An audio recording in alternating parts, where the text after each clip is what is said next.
recent weeks, Osorio has been under a lot of heat after having lost 4-1 to Germany's B team in the last Confederations Cup. This is no surprise given the fact that Mexico has always been known to compete strongly against strong teams. Many fans have called for Osorio's head due to lack of style and lack of noticeable improvement. Despite this, Mexican Football Federation President Decio de Maria stated Osorio is and will continue to be Mexico's football manager. But is this the right call to make? In today's video, I will give the top 10 reasons why Osorio should leave El Tri for the benefit of the Mexican national team. Reason number 1. Player rotations. This is probably the most obvious reason that you have heard time and time again, and many of the other problems you will see on the list will stem from this very reason. Such a small amount of time to have the players together, it is imperative that players get to know each other's play styles to perfection. Mexico has great players, but they are not A-tier players. Because of that, Mexico does need to rely on group play to overcome those teams who have better individual play. Number 2. Poor defense. Osorio has this obsession with not using natural defensive midfielders, one of the most important positions in modern football. It's not a position that we are lacking in whatsoever, but Osorio has decided to keep them out of Mexico's A team. We suffered the consequences against Chile and again against Germany. Not only that, Osorio will oftentimes place players in positions that are not natural to them, as is the case with Osvaldo Alanis, leading to players not knowing how to handle difficult situations when defending. Add this in with the fact that the defensive lineup is often changed, and the lack of familiarity leads to a recipe for disaster. Number 3. Players won't like being switched out. Now I understand that being benched is natural to football in most sports. However, when you bench a player who has done things in an outstanding fashion, there's no absolute way that the player is going to be happy with that decision. You're in that spot, and that is what is going to go through his mind. We all know what happened to Vela in the last Confederations Cup. He proved himself to be the most important player in the group stage, other than the goalie of course, but found himself being benched in the most important match of the cup. It's not just about being benched, it's about rewarding positive play and allowing players to get on a streak. Number 4. He doesn't put players in the right position. This goes back to what I had mentioned previously in reason number 2. In the Confederations Cup, he put Chicharito as a left winger, someone who we know does not have the best dribbling skills out there. Granted, he did get an assist off of that, but you can't possibly tell me that Chicharito does a better job dribbling past defenders and setting up plays than he does inside the box.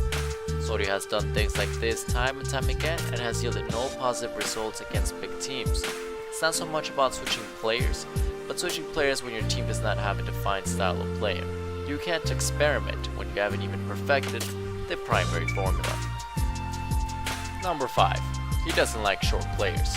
There isn't much to say about this one as it's really self-explanatory. In the match against Germany, he decided to bench Mexico's best player, Carlos Vela, because of his height.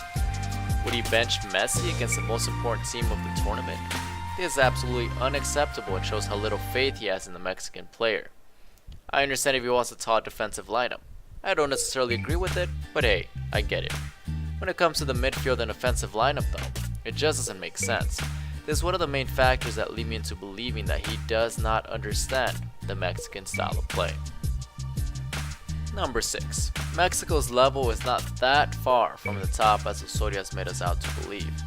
When discussing Osorio and his bad results against top teams, people will oftentimes say that Mexico is just not at their level.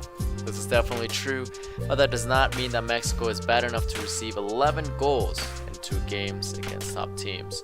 Mexico is at least top 30 in the world and has proven time and time again that they can compete. Not win, perhaps, but compete. Osorio's team has not even been able to do that when it mattered. In today's modern football world, do you honestly believe that any of the top 30 teams in the world would receive 11 goals in 2 games against these teams? Do you see the US men's national team receiving 7 goals against Chile? Because I don't. We know that Mexico has enough talent to play competitively and not get humiliated, but with Osorio, it does not feel that way. Number 7. He will fear big teams. Against Germany, after receiving the 3rd goal, he rushed in to place Rafael Marquez onto the pitch. I don't know about you all, but that screamed desperation to me. Not only that, but imagine how the players will feel once they're in the World Cup against another world-class team.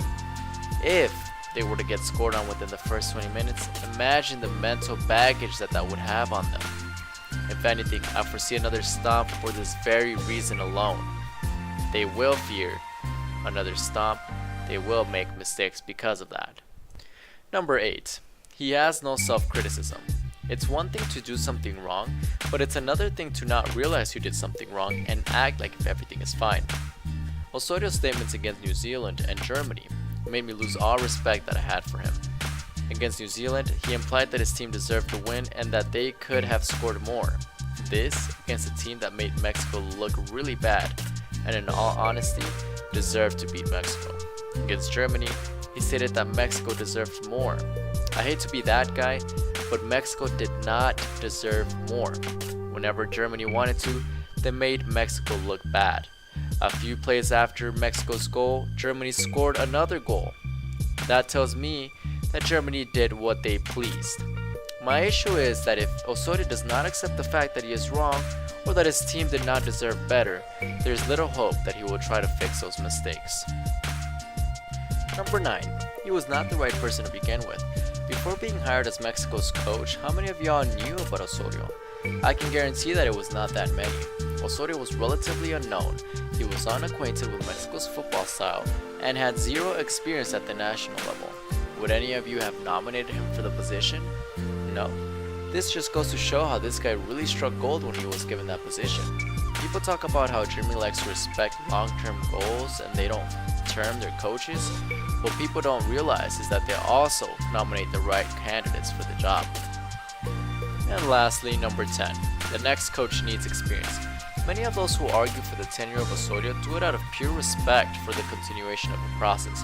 While allowing time for improvement is a good thing, even Germany would fire their head coach if he were unqualified or unfit for the position.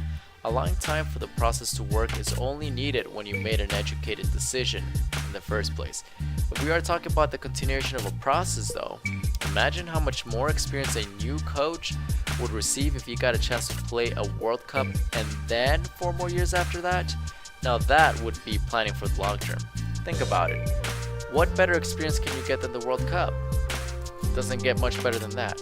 Hopefully though, at this point we make the right call and not hire someone unfit for the position. Mexico needs to change their coach now though, so that we can start having a shot at the World Cup and so that we can start a long and fruitful process. Do you agree or disagree with the 10 reasons that I gave? Make sure to leave me your opinion down below and I'll be more than happy to respond. What we're trying to do here with this channel is create a space for people to discuss football and other sports through YouTube. Let me know if you have any questions about future topics and I'll make sure to take them into account. Don't worry, I have a lot of content prepared for you all.